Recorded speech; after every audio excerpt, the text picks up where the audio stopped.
Hello friends, welcome to Riyaz classes. Welcome to another session जहाँ पे हम पढ़ रहे हैं MCO06 यानी कि इग्नू का मार्केटिंग मैनेजमेंट का subject of MCOM final year.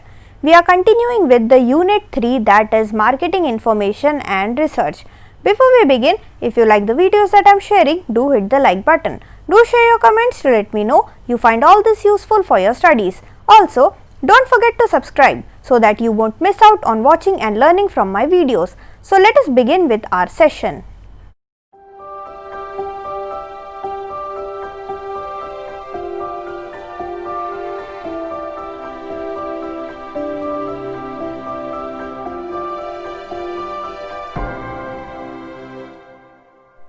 जो नेक्स्ट टॉपिक हम लोगों को पढ़ना है that is purpose of marketing research. Marketing research करने का पर्पस है क्या, ये हम आगे देखें। तो मार्केटिंग रिसर्च के बारे में हमने पढ़ा कि मार्केटिंग रिसर्च जो है वो बहुत ही ज़्यादा इम्पॉर्टेंट है, मार्केटिंग इंफॉर्मेशन सिस्टम का बहुत ही ज़्यादा इम्पॉर्टेंट कंपोनेंट है और वो हमें हेल्प करता है अंडरस्टैंड करने में, इंफॉर्मेशन प्रोवाइड करने में रिगार्डिंग वेरियस प्रॉब्लम्स जो कि हमारे मार्केटिंग मैनेजर फेस करता है।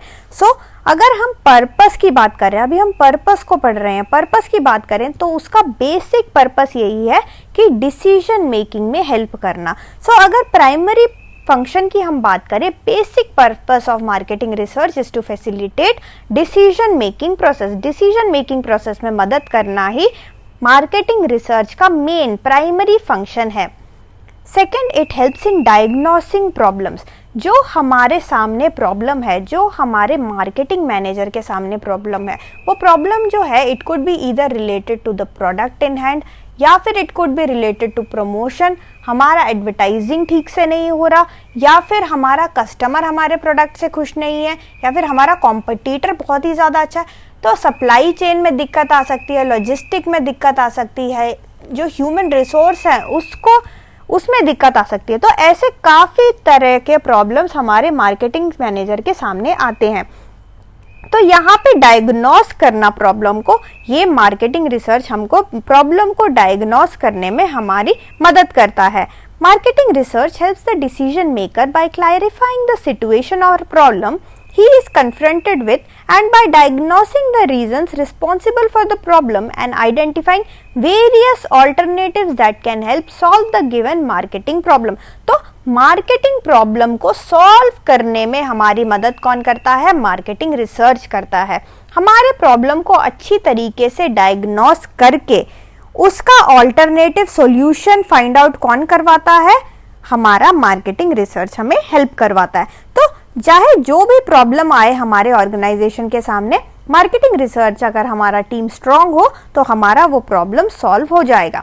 साथ ही हमारे पास जो सॉल्यूशन होता है ऑल्टरनेटिव सॉल्यूशंस प्रोवाइड कराता है। ये ऑल्टरनेटिव यानी कि ये जो हमारे पास डेटा आता है प्रॉब्लम के बारे में, वो हमारा अलग अलग सोर्सेज से आता है। It could be either internal sources या फिर it could be either external sources. और सोर्सेज भी काफ़ी तरह के हो सकते हैं। क्या पता कस्टमर से ही डायरेक्ट फीडबैक आ रहा है, क्या पता सप्लायर से आ रहा है या मैन्युफैक्चरर से आ रहा है, कोई भी मार्केट पार्टिसिपेंट से आ रहा हो।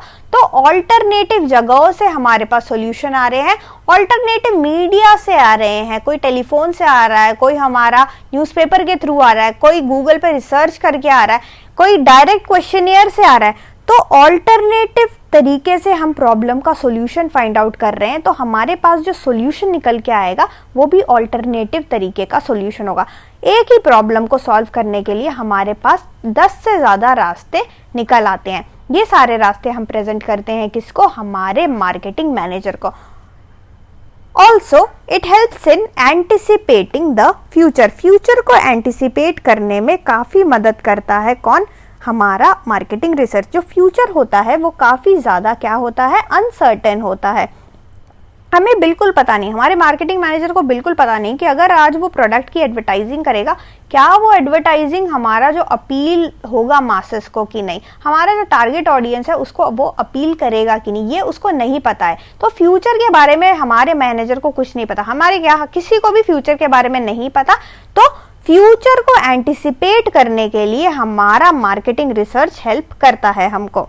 इसके अलावा जो हमारे एनवायरनमेंट में अपॉर्चुनिटीज और थ्रेट्स है उसको आइडेंटिफाई करने में भी हेल्प करता है। अपॉर्चुनिटीज़ यानी कि हम कहाँ कहाँ इन्वेस्ट कर सकते हैं, कौन से नए ऐसे जगह हैं जहाँ पे हम इन्वेस्ट कर सकते हैं, जहाँ पे हम नया प्रोडक्ट इम्प्रूवमेंट कर सकते हैं, ये सब हमें पता लगता है मार्केटिंग रिसर्च की मदद से। फॉर एग्जाम्पल, अगर हमने कस्टमर से डायरेक्ट फीडबैक लिया रिगार्डिंग अवर प्रोडक्ट, तो कस्टमर बोलेगा भाई आपका प्रोडक्ट जो है थोड़ा सस्ता होना चाहिए या फिर उसका पैकेजिंग थोड़ा अच्छा होना चाहिए। तो इस तरीके के फीडबैक जब हमको मिलता है डायरेक्ट, अगर हमारे मार्केटिंग मैनेजर को इस तरीके का फीडबैक मिलता है through with the help of marketing research, तो क्या कर सकते हैं हम अपने प्रोडक्ट को और इम्प्रूव कर सकते हैं according to the need of the customer. तो जैसे कस्टमर का नीड है उस हिसाब से हम प्रोडक्ट को तैयार कर सकते हैं ताकि आगे जो हमारा फ्यूचर में सेल हो वो हमारा सेल बढ़ जाए। इसके अलावा अगर हम थ्रेट की बात करें, हमें हमारे कॉम्पिटिटर के बारे में सब पता रहता है with good marketing research. Marketing research अगर अच्छे तरीके से करोगे तो हमें पता चलता रहेगा कि हमारा कॉम्पिटिटर क्या कर रहा है, क्या वो हमसे अच्छा प्रोडक्ट बना रहा है या फिर क्या हमारा वो डुप्लीकेट कर रहा है या कुछ और ही वो यूज कर रहा है प्रोडक्ट में, वो हमसे बेटर क्यों है। ये सारा चीज़ों का जवाब जो है अच्छे मार्केटिंग रिसर्च से हमें मिल जाएगा। तो अगर पर्पस ऑफ मार्केटिंग रिसर्च की बात करें, मेनली प्राइम पर्पस है ये सारा चीज़ें हेल्प करना for helping in decision making की हेल्प करने के लिए, डिसीजन मेकिंग करने के लिए हेल्प कराता है हमारा मार्केटिंग रिसर्च। तो thank you so much for watching, like share and subscribe to Riyaz classes. Thank you so much and bye bye.